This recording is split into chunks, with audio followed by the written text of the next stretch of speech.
In today's video, we will be looking at reading the hour on an analog clock.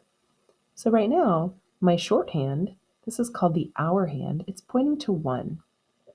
And our long hand, this is called the minute hand, is pointing straight up and down in its starting position. And we call that o'clock. So our clock face reads 1 o'clock.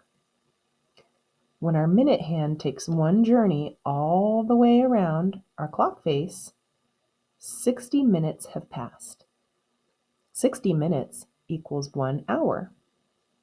Now our hour hand is pointing to the 2, and our minute hand is back straight up and down, and remember we call that o'clock. Our clock face shows 2 o'clock. One more journey all around the clock face. Now it's 3 o'clock. What time does it show now?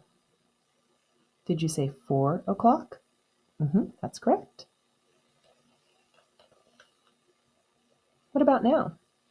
Did you say 5 o'clock? Let's do a few more. This is a fun one. What time is it now? Yep, it's 6 o'clock. Let's do one more. How about now? Yep, that shows 7 o'clock.